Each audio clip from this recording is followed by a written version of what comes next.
cool looking. That looks stupid. I took like 10 to be like.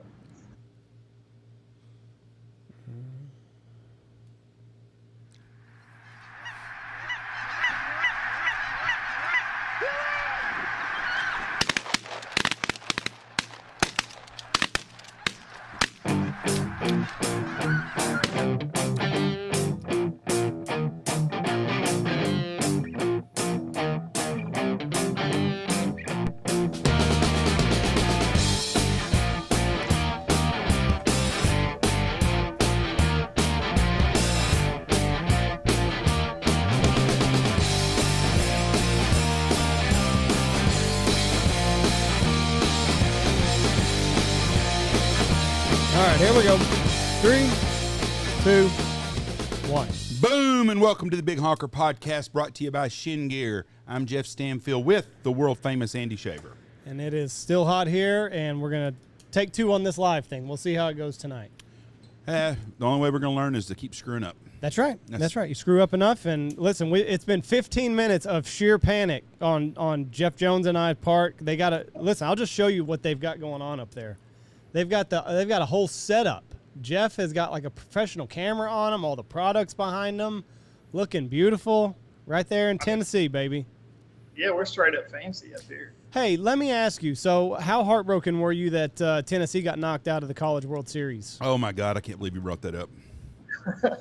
Well, so it's like a collection of people here. So we have Ole Miss fans, we have Mississippi State fans, we have some Tennessee fans, and man, that Tennessee team, they were phenomenal. Yeah, they really were good. That is a collection of really great players on that team, and sometimes, you see it. Like, so I love baseball, huge baseball fan, big Rangers fan. My wife's an Orioles fan, but I always tell her the Yankees always get the best players. Time and time again, they will buy and get the best players. And you would think by doing that, always getting the best players, you would always win. But sometimes they just don't mesh and gel together. Right. So I think that's kind of what happened to Tennessee this year. They had some phenomenal talent, and it just kind of fell apart there at the end. I feel sorry for them. I'm going to tell you, they precious stuff. My thoughts on that, the reason y'all don't win is because of Clay Travis. He jinxes y'all on everything. Football, basketball, baseball. If he starts tweeting out on his Twitter, talking shit about Tennessee, boom, they go down every time. He is the killer for y'all every freaking time. He went to that game. I said, they're going to lose. And he does. He puts the old jinx on them all the time. They look like they had a little attitude to them, too, also. That Tennessee. Pretty cocky. But when you're that good, it's hard to. How could you not? You've got pitchers throwing 104, 105. No one can hit them. You've got everybody in the lineup hitting home runs. How could you not be cocky like that? And it just kind of, sometimes, time and time again, I'll tell you, man, just be quiet. Just be quiet and do your job. Well, it's a piss poor dog that don't wag his own tail. And I don't know where Notre Dame came from because they knocked out my Red Raiders the week before. So it's like, where the hell is Notre Dame from? God's on their team. They're a baseball team. Or they're a football team. They do have God on their team. Yep. That is a very good point. God is on their team. They don't like killing babies. By gosh, they're winning. That's what it's about. That's the good thing about college baseball, too, man. You just never know. Somebody is always, like they say, someone's always coming out of left field. Yeah. Didn't see that team coming. My favorite, other than professional football, my favorite sport is college softball and then college baseball. I love softball. Love it. Real. Love it. Those old heifers, they can hum that yellow ball around. They're fun to watch. And I like to guess which one of them is straight and which one of them is not. So like that, you're supposed to put a ribbon in your hair if you're straight, and then sometimes you get a little confused. So that adds another dynamic to the softball. There's so many things I'm learning tonight. This is the best. I like it. I didn't see this coming. No, we get off topic all the time. You rarely do. You comes out of left field. So it is the middle of June. Waterfowl season is actually a lot closer than what people realize. And you've been working tirelessly on these great products. So what have we got coming from Chene Gear for the waterfowl season of 2022? Well, we have we'll go through and we'll kind of look at all of them. We kind of feel like we have some really good products coming. So a lot of focus on some apparel that matched up and kind of goes with the wader. We kind of concentrated on, not just putting apparel out there to put apparel out there. We wanted to make apparel that you needed when you wore the waders. So it's not a huge, great big line, but it's basically everything that you need, to be comfortable out there duck hunting. Mm-hmm. I can see it looks like you've got like a base layer behind you. Yeah. That are going to go well with the wader pants. I really like the wader pants. Those are a home run and extremely warm for those people. You don't want to wear those on a 50-degree day. So that looks cool. Is that a quarter zip or is that a full zip? This is a full zip. So this is a jacket full zip. And I'll kind of start with this one. This is one of our favorite ones. This is a jacket that we made to be worn with the wader. So we call it the over and under. And the reason why we did that, because we gave you, it's basically kind of two makeups of jacket in one.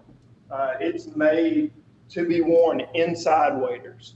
So you wouldn't wear it over your waders. You're going to wear it inside your waders. Right. We built it in a way that you have some good heavyweight Sherpa fleece in the bottom. So when you tuck it inside your waders, you don't have a whole lot of heat built up inside there. It's got a place for that heat to escape and get out. And then the top of it, we added in, it has that same Sherpa fleece, but we added in a bunch of insulation, 280 grams of insulation. And what that did, by combining all those together, it gave you a windproof barrier up top. So if you think about it, you can kind of picture a wader coming up, shoulder straps going over. This area would be exposed out of the wader. This area would be inside the wader. Right. Gives you a lot of windproof and warmth up here, and this gives you a lot of area for that heat that builds up inside waders to expand and get out. So it makes it a really comfortable garment to wear with a wader. It's not waterproof. You kind of fight that fight all the time. Everybody mentally thinks, oh, I'm duck hunting. It rains every day. The only good duck hunting is when it rains. Well, that's really not true. I mean, especially in the timber, we want those bright bluebird sunny days. So you want something that's really comfortable to wear with your waders that'll keep you warm. And if you need if it does rain, you need something waterproof, we have a jacket for that also.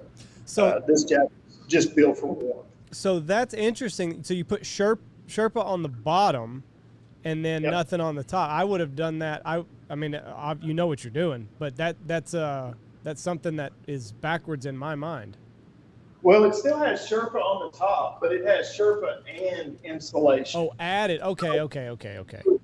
So that's how you get that windproof barrier, by combining the two of those together. I've got you now.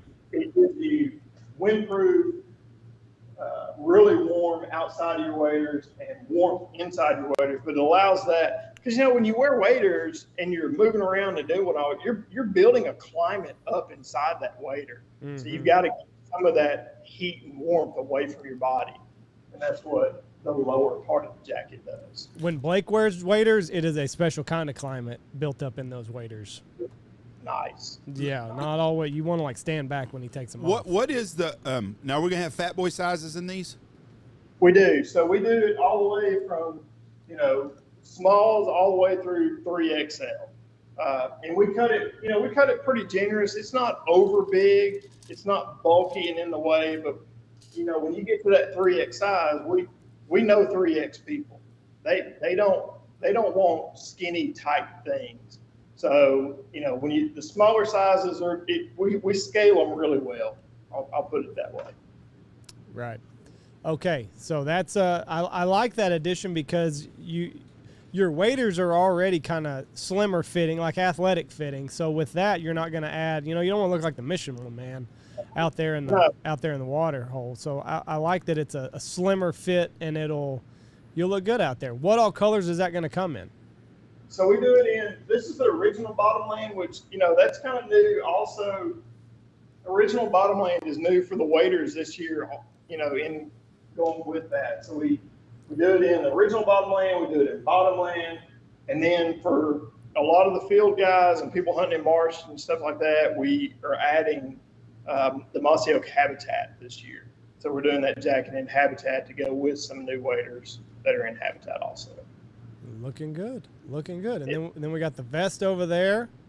Yeah, so then on this side we did, the vest, which I think we sent y'all some vests. Yes. Everybody that has got a vest has really loved it. And that kind of speaks to how we size this other jacket, because it's fitting people that wear smalls, it's fitting people that wear 3Xs. No one's really complaining about the fit. And we did a fairly good job of sizing it too. We put some stretch panels underneath the arms. I'm not sure if you can see it or not, but yes. A little bit of stretch. So if you have those days where you can wear a lighter weight garment, but the next day a cold front comes in, you want to throw a hoodie or whatnot on, you don't have to change size of vest. It still will fit you by adding a layer or two to it. Right. Yeah. I had no complaints with the vest. The only complaint I had is Jeff left his coming back from Mexico, right? Going to Mexico. After I'd given my coat to a homeless guy, I gave my vest to some Belizean that damn sure ain't never going to wear a vest. And I wore the vest all the time. That is my favorite thing I had all winter to wear. Comfortable. I love the pocket. Everything was perfect on it. Best product out there in waterfowl, because I ain't wearing waders. So I'm going to go with your vest. Jeff's a vest guy. They look good, though. I'm kind of a vest guy, too. I'll wear it all spring during turkey season. As soon as it starts getting a little bit cool, I'm putting that vest on. I mean, it's really comfortable to wear. Yeah, it is. And then, so move us over right behind you. So that's going to be a base layer next to the wader pants. We kind of layered it. Well, let me go this way. Underneath that vest, look at there. Yeah, I've got a fleece piece underneath the vest, and we call it our 60 series. And that 60 series kind of being in fact that, Mississippi Flyway, South Mississippi Flyway, we get 60 days to duck hunt. This is a garment that you can wear every day of the season. Even when it's warm early, you don't have to put much on underneath it. Put a Merino base layer on, put this on, and wear that to be fine. You can throw a vest over the top of it, get you through the bulk of the season, and then when you get into late season, if it was really cold and you wanted to, you could put the over and under jacket over that whole collection and really have a super warm system. Now, is that a quarter zip? It's actually half zip all the way down. It'll unzip all the way down to mid stomach. I mean, it's super easy to get in and out of. We make it in a couple styles. We do one with a hood on it. We do one that's just the quarter zip mock neck. It's got a big kangaroo pocket on the front of it. And then we put some really comfortable, it's a lycra material around the cuff. Because, if you ever have those cold days, which no one really gets super cold days anymore, February. but if you do, and you've got on like a 60 series like this, and then you put a jacket on and maybe something else, all that stuff builds up around your wrist and your cuff. So we slimmed ours down on both of the products so that it allows you to wear multiple items together without it being bulky and cumbersome. Sign me up and take my money. I love that. What colors does that come in? I like that color. So series, we do it in that olive color. We do it in the gray color that we all like so much, and then we do it in the mossy oak bottomland. Those are the colors that they come in both the hooded version and the quarter zip version. That's slick. I like that. I like that a lot. I can show my chest pubes off and zip it all the way down to my belly. Yeah, you can unzip it all the way down, go right into the bar. Yes. I mean, yes. It's a nice look. Yeah, it look really like Dr. is. Jerry Buss on whatever this. Winning time. Yeah. I mean, you got chest hair for a reason. You do. When I was younger, I was a pain in the butt, but now I just embrace it, and it is what it is. It's a sign of my masculinity. That's right. I like that a lot, though. I really do. And then on the other side, so if you went all the way closest to the body, I feel like this is like the most overlooked product that's out there. We wanted to do pure 100% merino wool top and 100% merino wool bottom. If you've never worn merino wool as a base layer, you're missing out. I mean, it's really thin and it's really lightweight. And I think a lot of people will look at it and kind of touch it and go, there's no way that's warm. And Right. it's completely the opposite. I have no idea how, to be honest with you, I don't know how it works, but it's like a miracle fabric, because you can wear it when it's cold out. You can wear it when it's warm out. It naturally wicks any kind of moisture away from you. If you sweat a lot, it's odor eliminating. I mean, merino wool, it's great. I wear it as soon as it starts getting cool and I can get out of shorts and short sleeve shirts. I'll start wearing merino as a base layer, and I'll wear it all the way through the end of turkey season. It's just, I don't know, it's really cool. It's expensive. Merino in itself is expensive to build. Most companies, when they do it, they'll blend it with natural wool, or they'll blend it with polyester synthetic. We went a different route. We just went 100% New Zealand merino wool, and it is nice. It's comfortable to wear, flat lock stitching, so you don't have any kind of binding or scraping against you. I would suggest, whether you buy my brand or anybody else's brand, you need to give merino a shot. You'll never go back if you wore it as a base layer. What's the price point on this? So the merino, it's going to run you, it's $100 for the top, it's $100 for the bottom. I realize, I understand it's expensive, but you get what you pay for with merino. Yes, I mean, investment, you can wear it. I've been wearing a piece for 2 years, and it looks like the exact same the first time I put it on. It doesn't peel, it doesn't stretch out of shape. I'm telling you, merino's a miracle fabric. How much did you said $100 for the top and $100 for the bottom? 200 for set. I don't think that's expensive. That's not terrible at all. For something that you can wear every day? No, it's not out of line priced. It's just, Right. it's just what it is, $100. I mean, Yeah. Listen, like I said, it's not going to go bad. You're not going to I can tell you this, you're not going to outlive that merino wool. the good thing about this, everybody's used to spending $100 now. Gas is $5 a gallon. It's $100 to fill up. Like it's a $100 bill to fill up your gas tank. So everybody's used to just flopping out those $100 bills. So they'll see that, and You can buy 3 loaves of bread, or you can buy you a top. Yeah. So And you're going to get what you pay for. I mean, you will like that. Merino, I wish I knew more about it. I wish I understood it. It's awesome. Now, what colors does that come in? Is that the only color it comes in? Or Yeah, is it just all. We just ran it in one color. When you get to merinos and things like that, they're really difficult to print them in camouflage, because it's, the nature of the sheep and everything, the way it works, it's kind of oily. So if you print it in camouflage, it'll fade out. Nobody wants that. Plus, it's a base layer. I mean, do you really need a camo base layer? right. Yeah. I agree. I know people that hunt out of A-frames, they need camouflage, but I mean, I hardly ever It's like wearing camo underwear. It don't make sense. wear. Yeah, exactly. Like, who needs camo underwear? Really, that's really what it is. It's camo underwear. The For- pants have stirrups in the bottom, so it's a great product. I love merino. Those wader pants are extremely hot, and if it got cold, like it would be great. But we don't ever get cold here, and I wore mine. I tell you, when I did wear them was when it got cold in February after hunting season, and I was just lounging around the house. They're perfect for that. You could have skied in them. Yeah. They're great. I mean, that Sherpa pant, when you make an uninsulated wader, you've got to have, if you're in a cold area, you've got to have something that'll give you that warmth. And that Sherpa fleece pant, it does. It's incredibly warm. It'll get you through the entire season. It wicks moisture really well, which is what you need when you wear a breathable wader. But also, I'm like you, man. That is like my Februaries, when I'm done hunting and I'm not doing anything, that's like my Sunday pant. Right. I am lounging around in that pant all the time. They're great. Andy wore them at the lodge one day, and I was like, "Where'd you get them?" He said, "Chene Gear." Them some good-looking pants. Don't you worry about where I got them, Jeff. That's exactly, I think, what you said.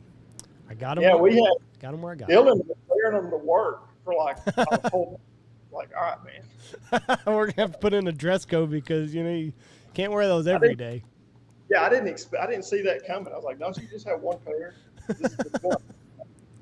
Wearing his Nancy nut huggers. Yeah, exactly. But they're nice. They got stirrups in the bottom, so you can step into your waders comfortably, and your pants don't bunch up. So I like those. I mean, it's a good pant. You can wear it. You don't look like an idiot. So. Hey, so do you have a jacket close by that I can see? I saw a couple at Ducks, but I didn't get to really look at them all that well. Jeff was trying to hustle me out of there. You're talking about like the waterproof jacket. Yeah. No. No. Yes. I do have one. I'll be honest. We weren't really going to talk about it because we're going to release it a little bit later. Okay. We do have one coming. We call it the Hydrolock series. And what we did, we looked at it a couple ways. One is, if you're going to build a waterproof jacket, build a waterproof jacket. Don't use cheaper fabric. Don't cheapen it up. Don't do anything. So we built it out of the same material we build the waders out of. So and then on the other side of it, it's a big benefit to us because it gives us more use for our wader fabric to put it out there. And it truly is. It is a 100% waterproof garment. I don't have one. I wasn't going to show it. I was going to kind of hold that back. But okay, but that'll be released July 14th, right? It'll come out a little bit later release. We're going to release everything we're showing today on the 14th. We'll probably release it around the 1st of August. Okay. Just to kind of give people time to see what we have coming and then kind of trickle out a few other items. And then after we do that, we even have a couple more items that we're super pumped about that we're going to release then. See, I'm afraid to ask you anything else because you told me some stuff that was coming out. So if it's not behind you, we're not talking about it today. Is that what you're telling us? Well, that's what I was going to kind of go for and okay. Kind of allude to. But yeah, I mean, we have some additional other cool stuff that we're all very proud of and really excited about. We think a lot of water people are going to like them. This damn live thing, I'm not used to it yet because I stick my foot in my mouth about every podcast, but I have the luxury of taking it out.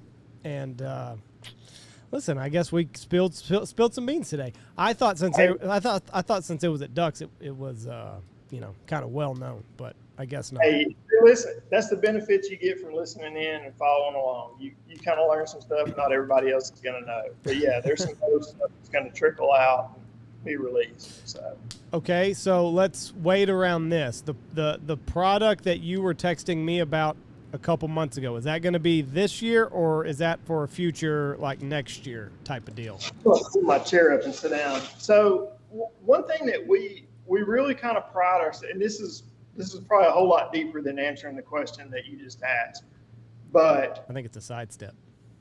Yeah, no, we're very, you had to kind of make a decision when we started this business.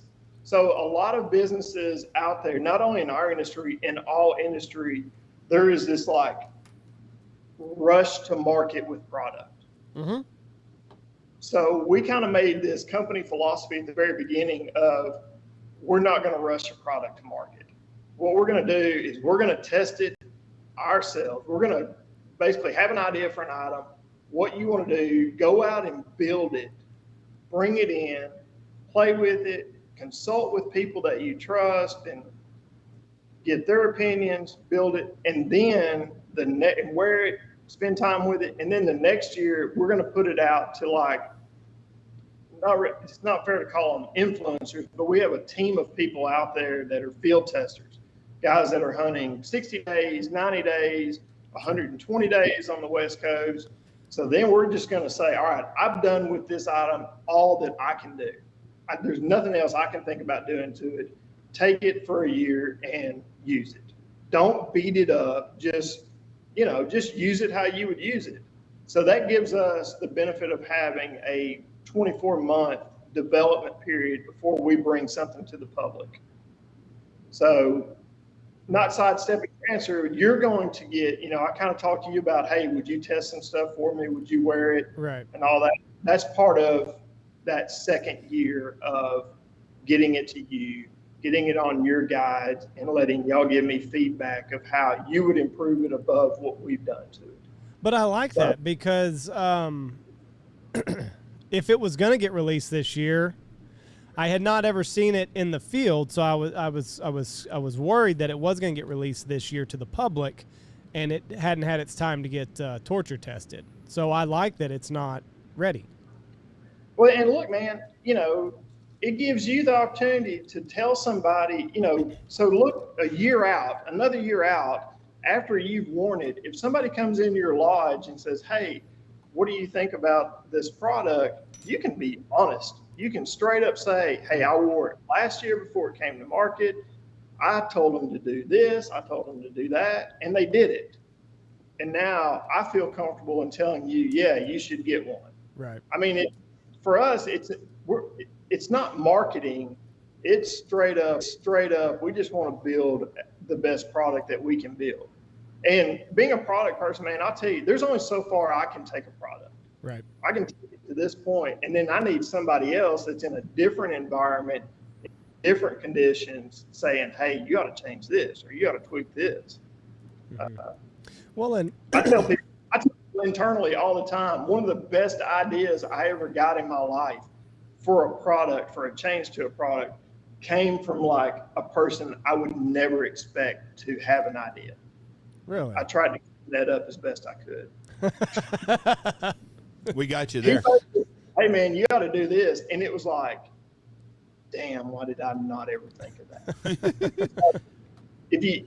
In saying all that, man, if you rush stuff to market, you're going to miss something. You're going to make mistakes. Yeah. So we're trying to take that out of it. So that was a long answer telling you. No, I've got about you're not getting. I got a question from the feed. A guy asked, and this may be something you don't want to talk about either, but it's on live, and I got to ask. He wants to know about socks. Are y'all going to have any socks come out anytime soon? Ooh. I'll tell you this. We are working on a sock right now. We're kind of in the beginning stages of working on it, and we're going to use yarn that comes. Will they be washable? Oh, yeah. Okay. 100% washable. That sounds like a stupid question, but Cabela's back in the early 80s had a Gore-Tex sock that you couldn't wash. Let me tell you something. You wore it 2 or 3 times. Woo! What were you supposed to do? Let it stink. Because, I mean, they were horrible after a little bit. They were waterproof. They weren't real warm, but they were waterproof. It was a Gore-Tex, but you couldn't wash them. Yeah. Man, I'm telling you. I did not know that. Blake would not be needing to wear one of those. I'm telling you right now. Why would you? Who?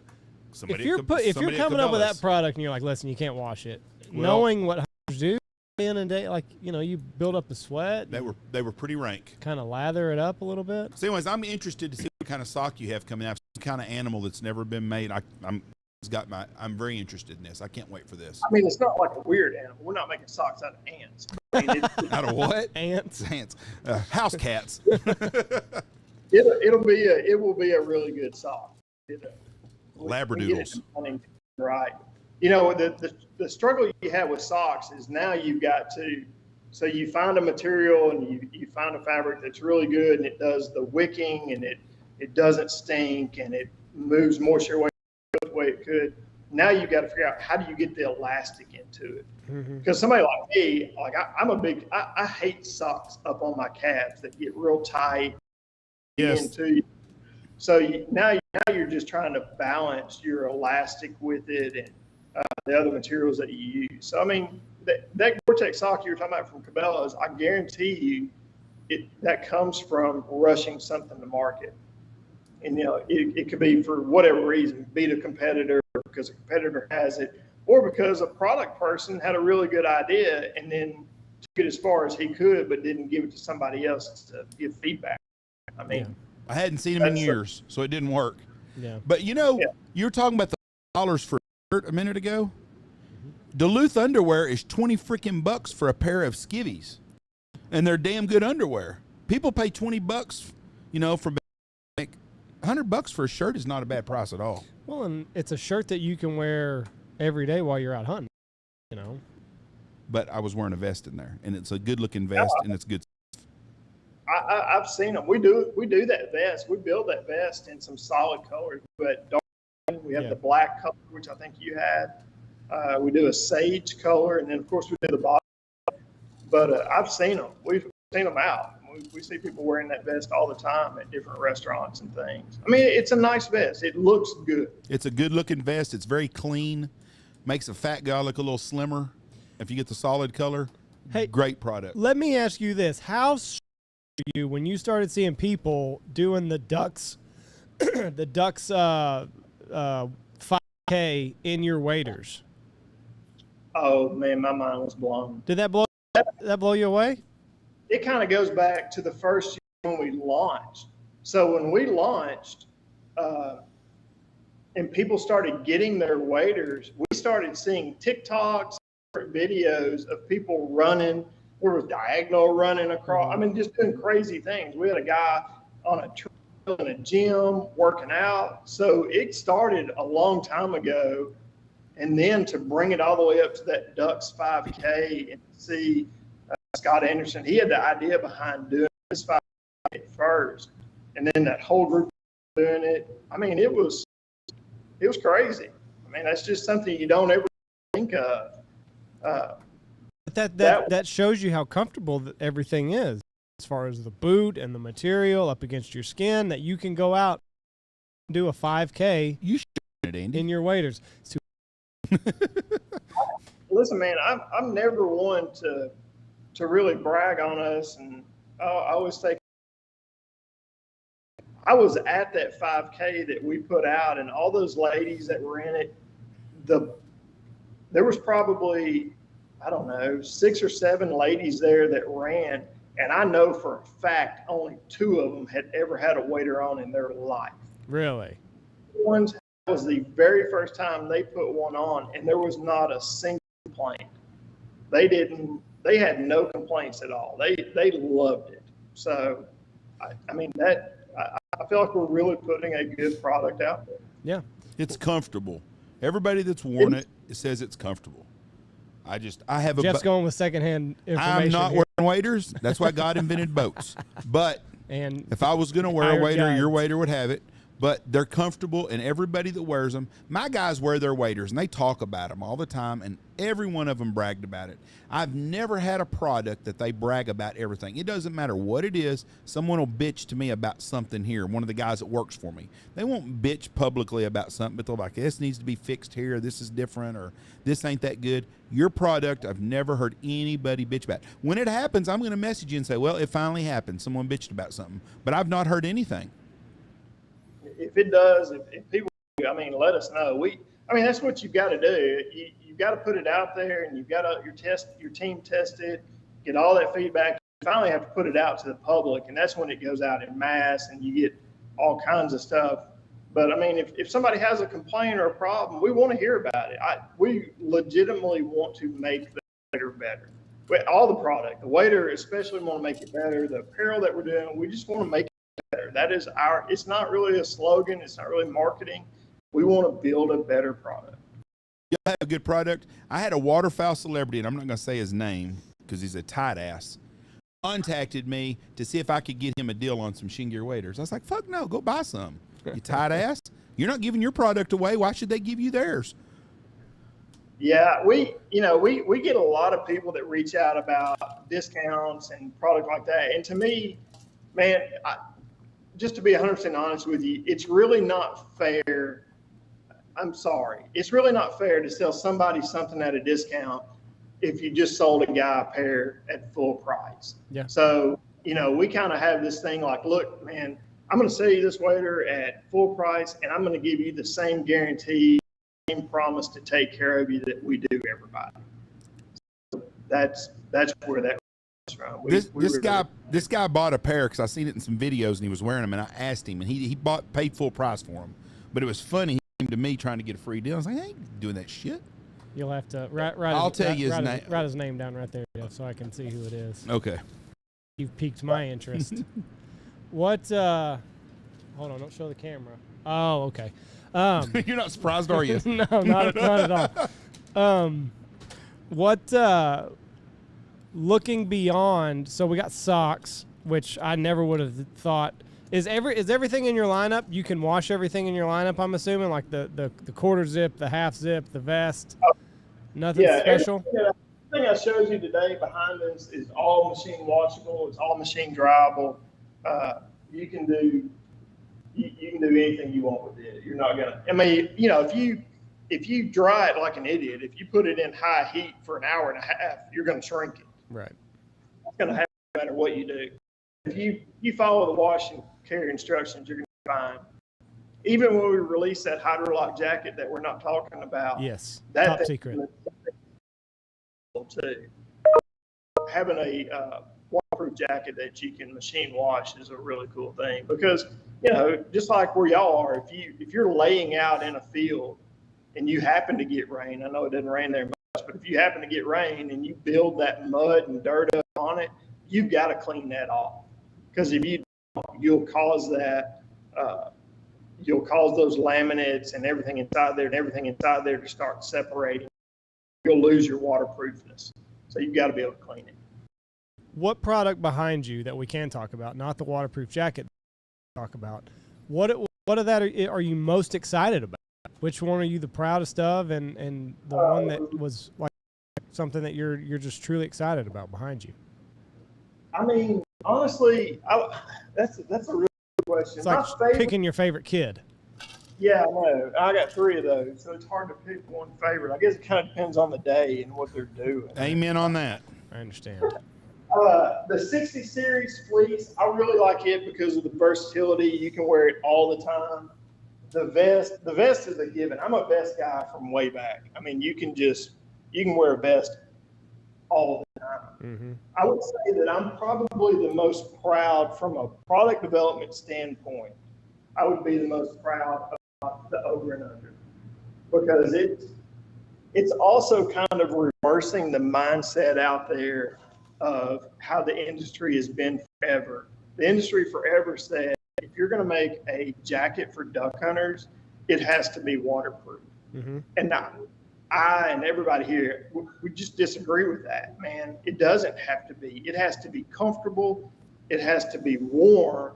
And yeah, you've got to have a jacket that's waterproof for those days that it rains and for those cold boat ride in when you want to block all the wind and any kind of water. But man, my best hunting days is when the sun is shining and it's beautiful out and it's cold as can be. I want to be comfortable those days. I want to be warm and comfortable. I don't have to be waterproof. I don't have to be wearing a crunchy, loud, stiff jacket. So that jacket, as far as a developed product and all the input that so many people had on it, I'm probably the most proud of that jacket. Yeah. What an amazing adventure. You're a passionate waterfowl hunter, and I've got that by just talking to you when I talk to you. And turkey hunting, I mean, you left duck to go duck hunt. I mean, turkey. Passionate about hunting. What'd you say? I took those that made with me. I took them to turkey camp. Were they good? They're a nice turkey snack. Yeah, they were good. They're delicious. Yeah, I didn't get this fat by her not cooking. I'm telling you, she don't burn water. She can cook for sure. But you took something you're passionate about and you've put it into your hobby, and man, that's something to be proud of, and that's something a lot of people are jealous of. I mean, you've got one of the top products in the water industry, completely. Out of having your own product line, it's crazy. Yeah. You've done such a good job of that. So let me. I'm not doing it by myself, man. I got a whole team of people here that are just as passionate about it as I am. I just kind of the products themselves. That's where I'm not a marketing guy.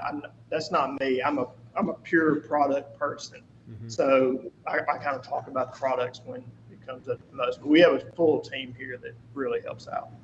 Because how many is this year 2? This is so we call it, this is year 2 to the public. Okay. So this is almost year 4 for building products, building waders, and starting the company up in terms of being able to sell something to the public. This is year 2. That's right. That's also something because 4 years of doing this, and this is only year 2, were you ever, like when you were designing your waders, were you ever like, is this fucking thing ever going to come to market? Are we ever going to get everything to line up to where we can release this? Oh, yeah. Because 2 years into a passion project is a long time. You're sitting on a lot of capital. It is. It really is. So having, like I said earlier, I mentioned a good team. I have a really good team behind us and a really good team working on it. But it is, man. That is a long time, and it is a long time of holding your breath and basically having. I mean, you kind of looked at it like having kids. You've got a baby, and now you're introducing it to the world. Yes. You're saying, here you go. And, I think like anybody else, any kind of like, if a person has a problem, if something happens and they're upset with something you made, man, I'll be honest, I take that stuff personally. It weighs on me. That's, probably something I should figure out. But I mean, I really do. Me and everybody else here, we want to build products that make your days in the field more enjoyable and get you through the season. I don't want to make something that you have a problem with. If you have a problem, that bothers me. Yeah. So Jeff brought it up. You're a big turkey hunter. Can we ever expect anything in that realm of camouflage coming from Chene Gear anytime soon, or is that so far away that it's not even on your radar yet? It's really not on the radar, but it's kind of like there's. It's kind of a hard question to answer. There's brands and stuff out there. This mentality of, hey, let's give everybody everything. Yeah. That's hard to do. Yes. How about we try to concentrate on and give everybody everything they need? I have friends that have brands that make turkey, and that's what they do and what they concentrate on. And I think that if you can be very focused on building a product for that species chase, that's what you should do. That's the brand that's giving you what you want. With that being said, like Jeff said, we're all huge turkey hunters. I absolutely love it. I think there's some holes out there that could be filled, and we'll see.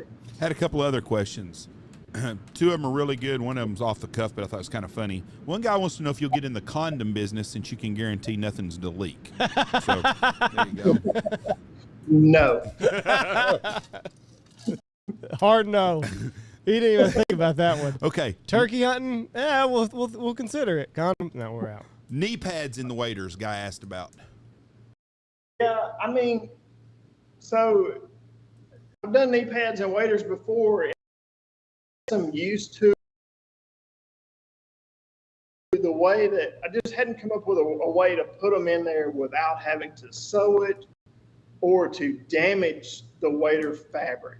Right. So to me, it's more important to not damage the wader than it is to add something that has some use but not all the time use, if that makes sense. All the time use, the best benefit from a wader is it's dry. If you go in there and start trying to add something to it, trick it out in a certain way that might cause a failure, that's a bigger problem than not having them at all.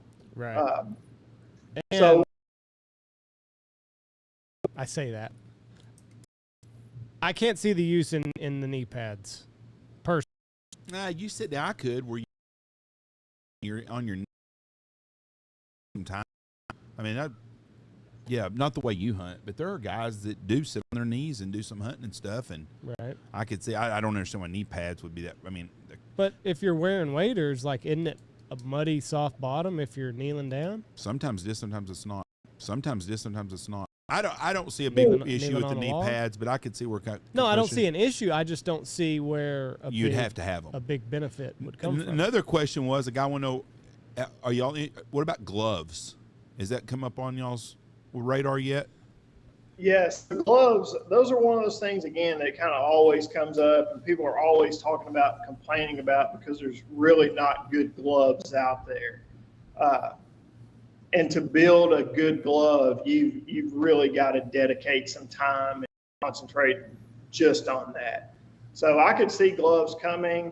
a few other products coming, but that's something that it's going to take some time, and you got to kind of shut the door to everything else and really sit down and focus in on building it correctly.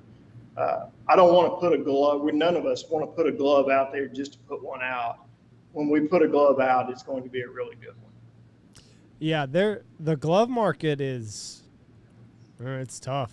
Like, I just wear leather gloves is all the insulated leather gloves, but if it rains, I'm screwed. If someone come out with a good pair of gloves that you could call with, a really good pair that you could call with, they'd make millions of dollars a year. I don't think that's possible, Jeff. Well, I said if you could come out with one. I didn't say it was easy to do, but there's a market there. They put a man on the moon in the 50s. Yep. We make a good glove in 2020. You would think so.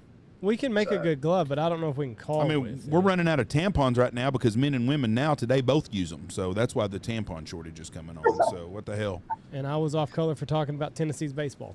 They made I didn't see that coming either. Yeah, well, you're connecting a lot of weird dots here, Jeff. They made a calling glove before. It didn't have it, like your thumb would go in, and then like your index finger and your ring finger would go in. It wasn't a good one. It didn't last. It was just some kind of fabric, but it would get wet whenever you called. So then all of a sudden, and your fingertips are exposed, and that's what gets cold on me whenever. Whenever I'm calling and it's really cold outside, it's just my fingertips. But then like you'd be calling, and then this end of the fabric would get wet, and then that would like go all over. It was not good. So I don't know. Maybe you can figure it out. You're a smart guy. I can give you some fleece line pockets on jackets and waders right now. To put your hands in, but yes, that's as far as I've got it. Yeah, and that's nice and warm. Crank up, get a couple hand warmers cranked up, throw them in there, and you're rocking and rolling. And chapstick holder. And a chapstick holder, yes. There was another question that I had about something, and I can't remember what it was. Jeff threw me off with the tampon thing. I don't know how we. Oh, I remember what I was going to say. How was your turkey season? Oh man, it was insanely bizarre. It was. It's almost indescribable. We were talking about it. I was talking about somebody about it today, and it just seemed like I have this wild idea, and I'm going to go on and put it out there. I mean, I feel like turkeys know they're in trouble, that the population's declining, and they're like, you know what? We're going to focus on breeding and not gobbling and not chasing every hen, because that's basically how my season went. You would have periods of some sporadic gobbling and then no gobbling at all. And my favorite place to turkey hunt is in West Texas. I have a place in West Texas that we hunt, and it's loaded with turkeys. I mean, it is a phenomenal ranch for turkey hunting. And for one of the first times in my life, I was out there and heard hardly any gobbling and didn't see any breeding activity and didn't see any of this going on. And the ranch that I have, they had 0.3 inches of rain since October. And an older guy out there told me, he said, he's been there his whole life, he's in his 80s. He said, when conditions are like this, he said, they don't breed because they know the nest survival rate won't work. So they just do not breed. Really? So he told me, it kind of made sense in my head. I don't know. I called some biologists when I got home and I ran that by them. They were like, no, you're right. That is truly what happens. So when you have severe drought conditions, you don't get nesting.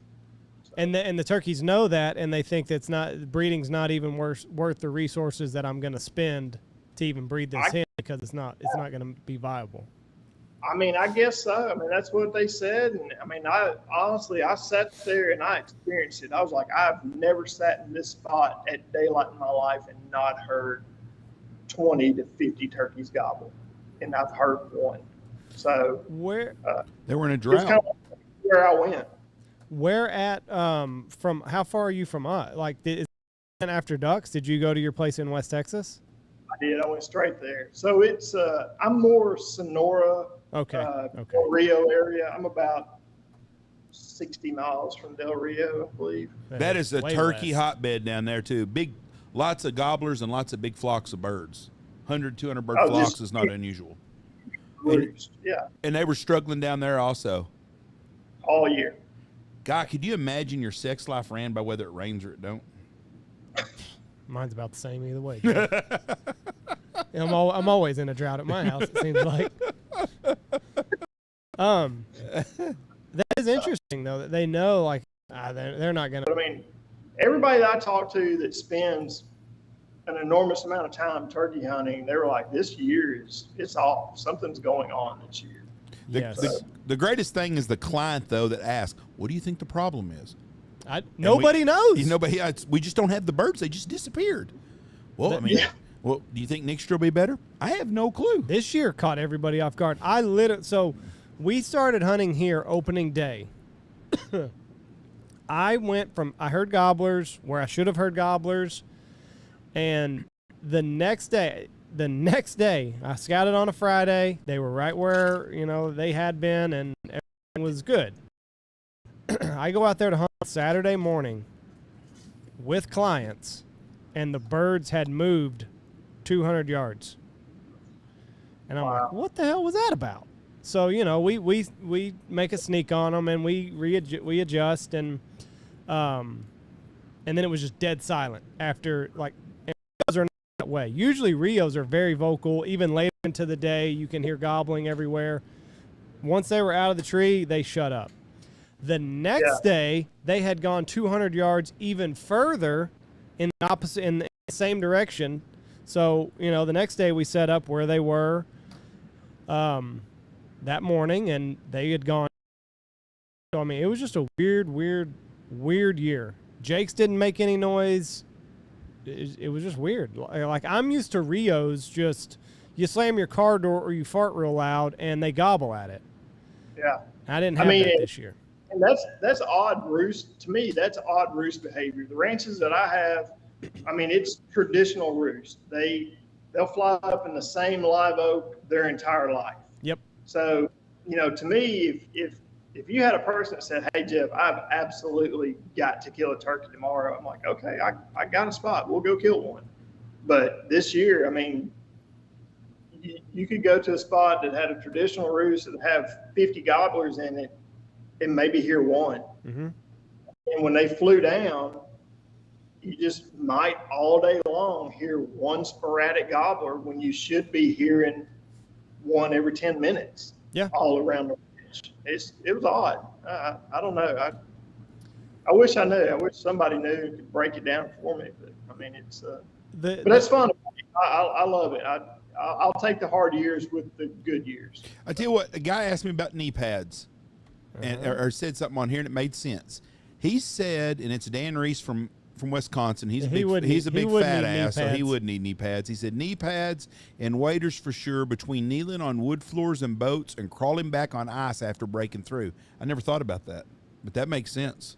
And his big ass is going to go through some ice, no matter if it's 2 foot thick or 4 inches thick. His big ass is going down. He hunts with Blake Poppy too, so he definitely needs a knee pad. Yeah, there you go.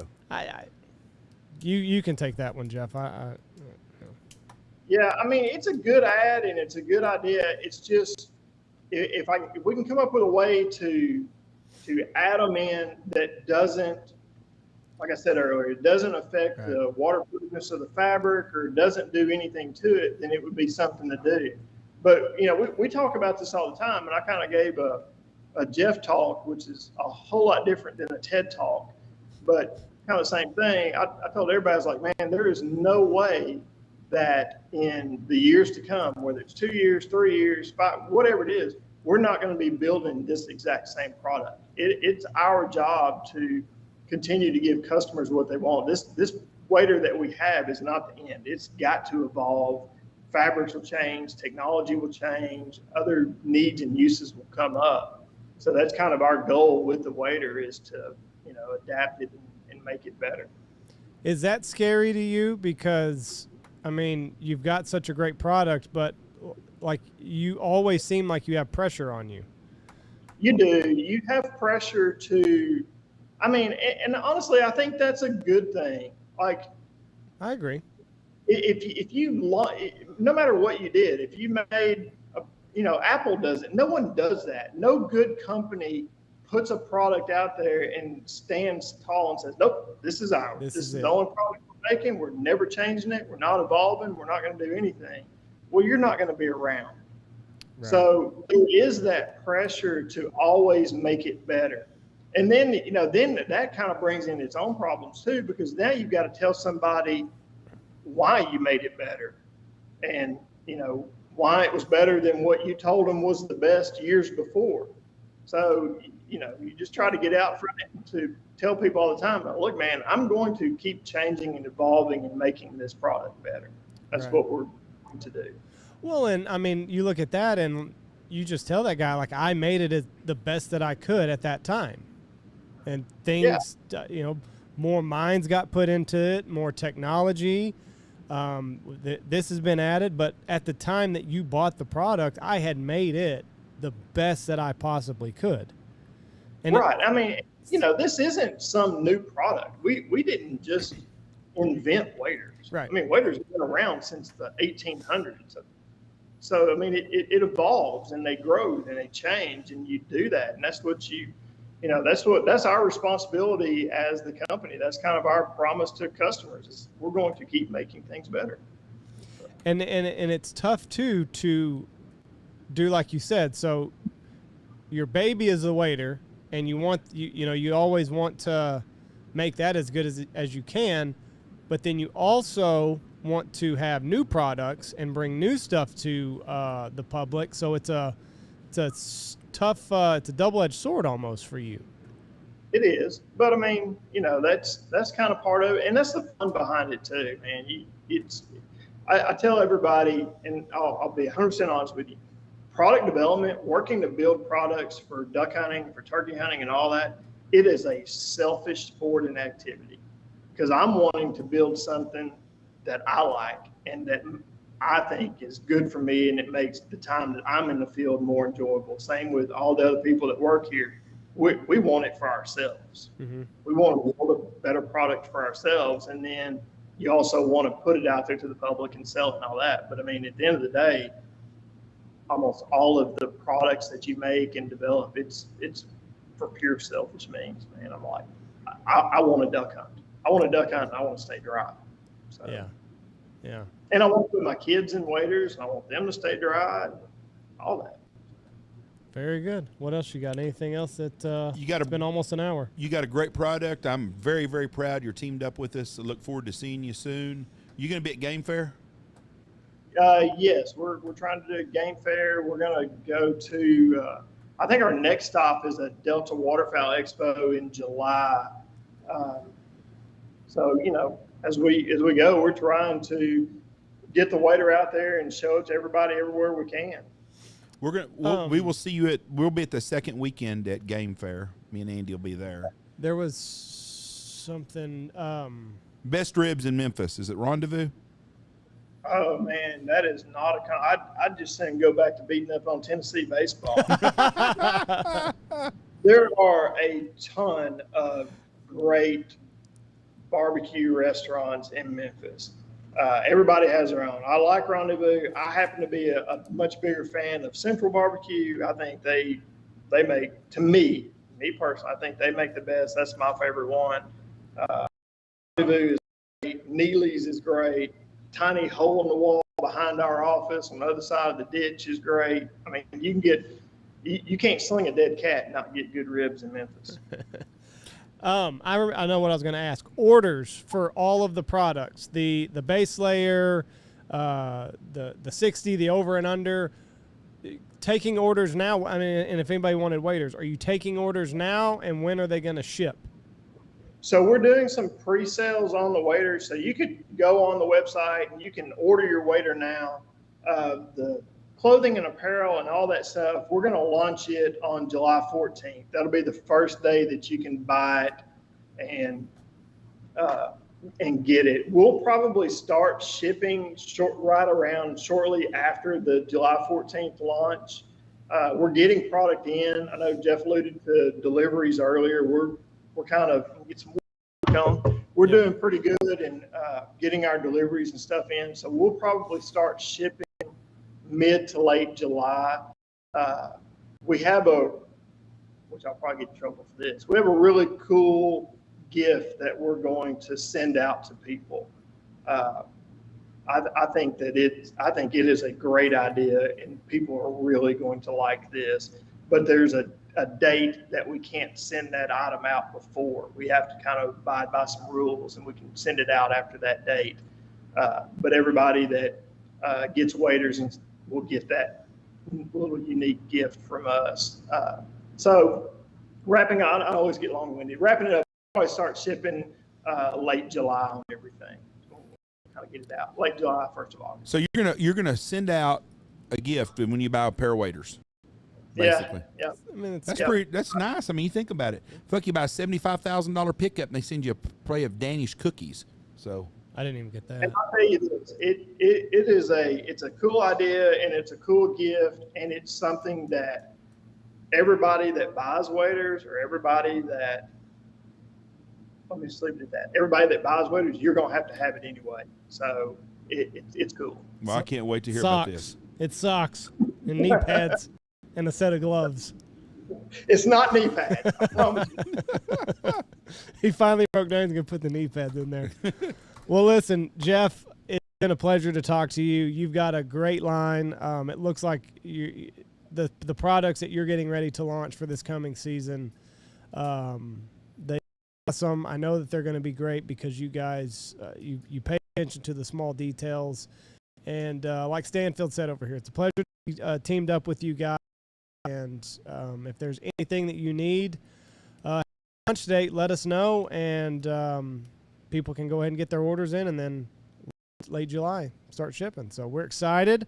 We're excited what the future holds for you, and here's to year 2. Yeah, man. Thank you, guys. I love it. I love being a part of y'all. It's great. We'll see you in August, and I'll let you buy me a beer. I will do that for sure. There you go. He's such a gentleman. All right, y'all take care out there, and we will talk to y'all later, okay?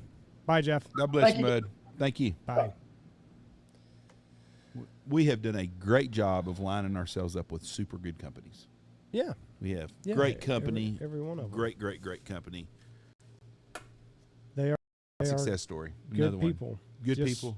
And that can be, everybody can do that. They just find your passion and find something that needs fixing, and then go fix it. Cameron Miller just said, can we get an update on y'all's YouTube series? It will be coming out July 14th. It's the first family of waterfowl. We've got the logo. It will be released. We will have some shirts that we will have at Squad Fest. I don't think we'll have them on sale until after we get back. I'll put them out because I'm not going to jack with them. I'll be before then. wearing them. What? I'll wear the shirt. No, and then we are people going to can have. see. Yes, we're going to have some shirts for us. We will have a shirt there, and we will release it to the public for sale after that.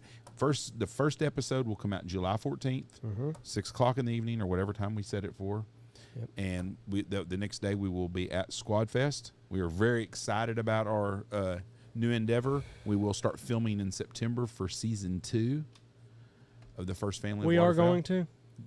That is one thing that I want to have done. Dove season. I want August 31st. When's our first hunt? September 1st morning, 6 o'clock in the morning. We have breakfast. Yeah. Okay. Well, let me pull out my calendar here.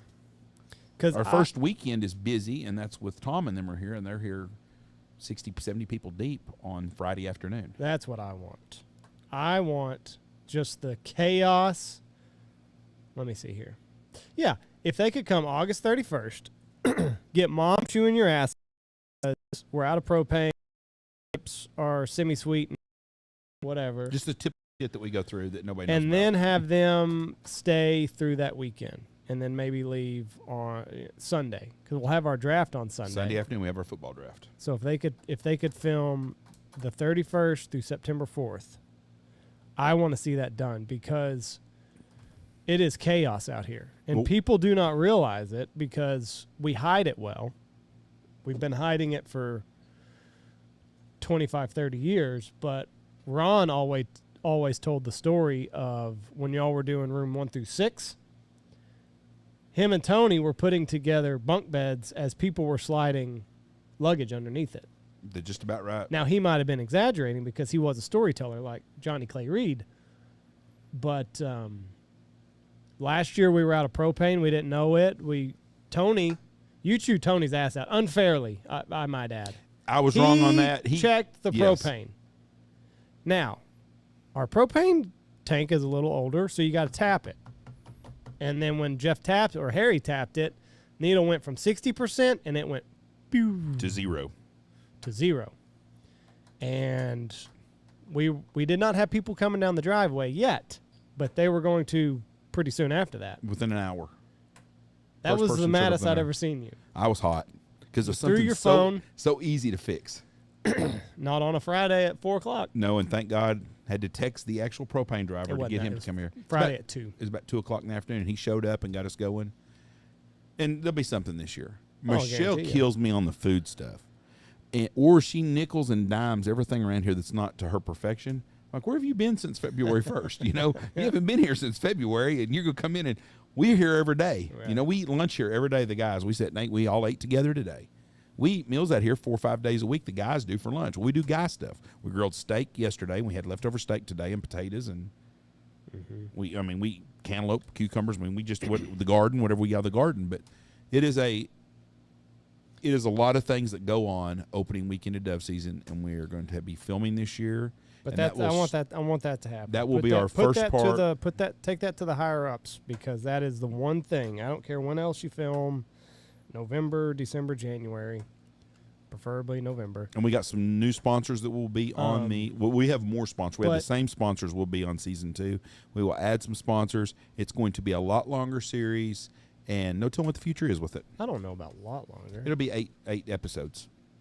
Okay. 8 to 10 episodes. This year's 4 episodes. Next year we'll have 8 to 10 episodes.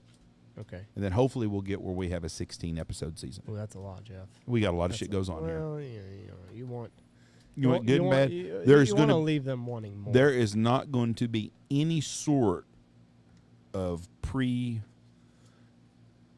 stuff. No, none of that bullshit that they had on the other big duck comp show. Yeah, I think that opening weekend of dove season would show a different side. I think it's a different show the business side a little bit more. The one thing I do not want. Camera crew will be here for sure then. Oh, okay. I just did it because Rick's going to be on with us podcast next week. The guy that done all of our filming, Rick Keller, an excellent job, very professional, very professional. He will be on the podcast Tuesday, and we will talk about all the thing that went into his life, what he's done. He was in the military, up to him filming and all the filming he does for other companies and doing the series with us. I don't want this to just be a hunting show. No, it's going to be about family. It's the last thing that I want. There's enough of those. It's the lifestyle, the family. Yeah, we are not a normal hunting. I want it to be something that I would watch. Yeah. And I'm going to be honest, I don't watch hunting shows. No, me neither. It's not going to be about piles. It's going to be about everything that goes into running a hunting lodge at this level of a hunting lodge, and all the stuff that we do and work to put into it, and what we do to try to make our guests have a great time, and shows the shit that happens around here on a daily basis. When you have anywhere from 30 to 70 people at your place, shit happens. We've got extra air conditioning, heat units. There's everything you can imagine. 2 years ago, we had a breaker go out in the middle of the night at midnight. Flooded? A couple rooms flooded? Yeah, we've had... That was 2 years ago. Anything that could happen, happens. That's why when I go to a hotel and something goes wrong, I think, well, I bet this shit goes on all the time. Oh, yeah, it's got to. I did see where we stayed at in Cancun at Planet Hollywood. The other day, their sewers were out for 2 days. That was like right after we left, wasn't it? No, it happened again the other day then, too. Could you imagine being there? No. It was food. Something the diner. No. They had strike, too. The cafeteria. Their service workers went on strike. Well, everybody's going on strike, Jeff. In Mexico? Everywhere. That would suck. No, it doesn't matter where. Anyways, yes, July 14th, season premiere of the first family of waterfowl. We appreciate everyone that's been a part of this. This is our second live. We will do another live probably in 2 weeks. We'll have somebody on. I don't know yet what we're going to do. I've got a couple of ideas on some people I want to get on. We'll see what happens on getting them on. Jeff's connection was a little slow, so we might have to limit our lives to